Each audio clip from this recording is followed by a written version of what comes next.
Hi YouTube viewers, I am doctor Vinod gynaecologist. आज हम जो टॉपिक के बारे में डिस्कस करने वाला है वो बहुत ही कॉमन टॉपिक है ड्यूरिंग प्रेगनेंसी। वो है वॉमिटिंग इन प्रेगनेंसी। तो आज हम जो भी डिस्कस करने वाले हैं उसमें से वो है वॉमिटिंग है वो किस कारण से होती है, कौन से रिस्क फैक्टर है, उसके लिए हम कौन सी ट्रीटमेंट है। आज जो मैं ट्रीटमेंट बताने वाला हूँ वो 100% मैं आपको गारंटी देता हूँ कि जो ड्यूरिंग प्रेगनेंसी आप फॉलो करोगे तो 100% जो भी वॉमिटिंग ड्यूरिंग 3 मंथ में, जो पहले 3 मंथ में होने वाली है वो कम हो जाएगी। सो लास्ट तक वीडियो देखिए और इंजॉय कीजिए। तो व्यूअर्स, आज का जो मेन टॉपिक है नोज़िया और वॉमिटिंग इन प्रेगनेंसी। उसको हाइपरमेसिस ग्रेविडम भी कहता जाए। हाइपरमेसिस, हाइपर एक ज़्यादा, मेसिस एक वॉमिटिंग, ग्रेविडम एक प्रेगनेंसी। मतलब हाइपरमेसिस ग्रेविडम एक ज़्यादा वॉमिटिंग इन ड्यूरिंग प्रेगनेंसी। उसके बारे में आज हम डिटेल में डिस्कस करने वाले हैं। सो ध्यान दीजिए, एक भी पॉइंट मिस ना करिए, क्योंकि एक एक पॉइंट आज जो डिस्कस करने वाले हैं वो बहुत ही इम्पोर्टेंट होने वाला है ड्यूरिंग प्रेगनेंसी।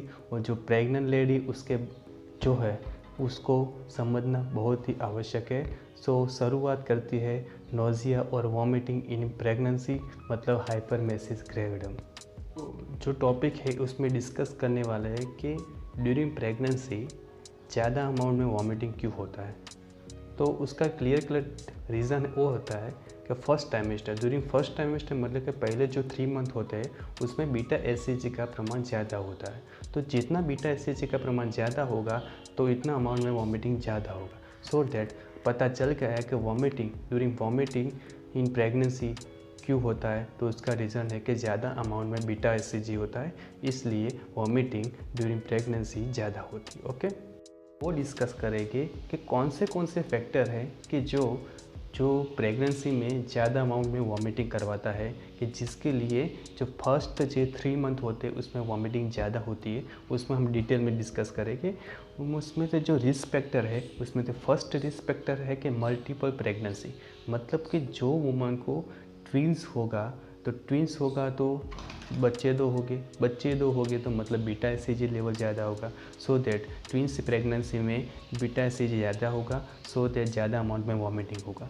दूसरा कि नलीपेरस, मतलब कि जो भी प्राइमरी पेशेंट है उसको भी ज़्यादा अमाउंट में जो फर्स्ट 3 मंथ है उसमें वॉमिटिंग ज़्यादा होगी।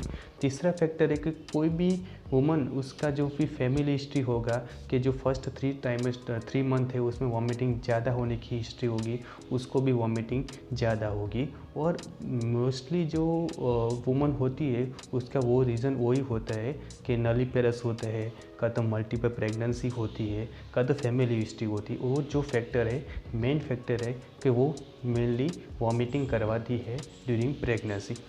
सब अदर फैक्टर है जो प्रेगनेंसी में वॉमिटिंग करवाती है। उसमें से है मेनली जो प्रेग्नेंट लेडी होती है उसको फीमेल, मतलब जो फीटस डेवलप हो रहा है वो उसमें फीमेल होगी तो उसमें भी वॉमिटिंग ज़्यादा होने की संभावना है। वो कोई साइंटिफिक रीज़न नहीं है, लेकिन प्रूफ बताता है कि हो सकता है कि जिसको फीमेल होगी उसको वॉमिटिंग ज़्यादा होगी। और अदर जो फैक्टर है कि कोई भी जीआईटी, मतलब कि गैस्ट्रोइंटेस्टिशियल, मतलब एब्डोमिनल कोई भी अल्सर होगा, कोई गैस्ट्राइटिस होगा, उसको भी ड्यूरिंग प्रेगनेंसी ज़्यादा अमाउंट में वॉमिटिंग होगी। तो अभी जो भी हमने डिस्कस किया मेरे वो फैक्टर है वो ड्यूरिंग प्रेगनेंसी ज़्यादा अमाउंट में वॉमिटिंग करवाती है। ओके, बात करें तो ट्रीटमेंट में हम क्या करेंगे कि ड्यूरिंग प्रेगनेंसी कि जिससे हमें वॉमिटिंग कम हो, तो मेनली जो डाइट है मेन फैक्टर है जो मेनली वॉमिटिंग कम कराती है। उसमें से फर्स्ट फैक्टर है कि जब भी ब्रेकफास्ट, मतलब सुबह का जब भी नाश्ता करें तो मेनली सॉफ्ट डाइट लेना चाहिए। मतलब कि जैसे कि ममरा है, टोस्ट है, ऐसे सॉफ्ट डाइट लेना चाहिए। हैवी डाइट सुबह नहीं लेना चाहिए। और mainly during day time mainly 5 मील लेना चाहिए। नॉर्मली 3 मील मेजर मील बोलते हैं, लेकिन ड्यूरिंग जब प्रेगनेंसी 5 मील लेना चाहिए, मतलब 5 टाइम खाना चाहिए।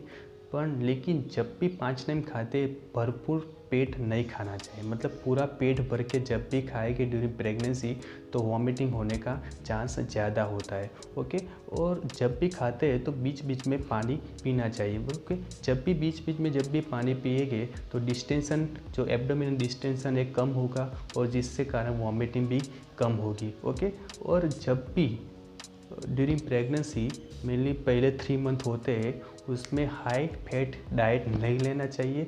मेनली हाई कार्बोहाइड्रेट जो डाइट होता है वो लेना चाहिए और लो फैट डाइट लेना चाहिए, मतलब high carbohydrate diet and low fat diet लेना चाहिए। ओके, उसके बाद बात करिए तो मेनली ड्यूरिंग प्रेगनेंसी पहले 3 मंथ में वॉमिटिंग ज़्यादा होती है, तो जितना बने इतना अपराइट पोजीशन में, मतलब कि खाने के बाद थोड़ी देर बैठना चाहिए, तो वॉमिटिंग होने का चांस कम होता है। ओके, अब जब हम बात करी डाइट की बात कही, जो वो उसके बारे में डाइट की बात कही वो मेन इम्पोर्टेंट है, उस पर हमें ध्यान देना चाहिए।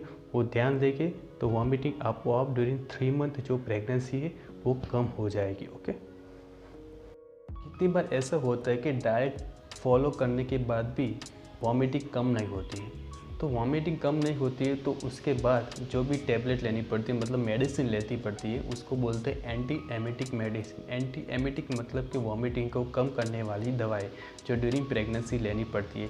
जब भी एंटी एमिटिक मेडिसिन प्रेगनेंसी में लेते हैं तब अंडर गाइडेंस ऑफ डॉक्टर लेना चाहिए। ऐसे ही कोई भी टैबलेट ड्यूरिंग प्रेगनेंसी नहीं लेनी चाहिए, क्योंकि जब भी कोई टैबलेट डॉक्टर के पूछे बिना लेते हैं तो वो डायरेक्ट फीटस पे इफेक्ट करती है। सो दैट जो भी कोई भी टैबलेट लो ड्यूरिंग प्रेगनेंसी तो अंडर गाइडेंस ऑफ डॉक्टर लेना चाहिए, क्योंकि उसको डॉक्टर को पता होता है कि कौन सी ड्रग्स ड्यूरिंग प्रेगनेंसी लेनी चाहिए और कौन सी ड्रग्स ड्यूरिंग प्रेगनेंसी नहीं लेनी चाहिए। सो दैट जो टैबलेट नहीं लेंगे तो बच्चे पे भी कम इफेक्ट होगी। सो दैट कोई भी टैबलेट कोई भी मेडिसिन ड्यूरिंग प्रेगनेंसी ले तो अंडर गाइडेंस ऑफ डॉक्टर लेना चाहिए। ओके।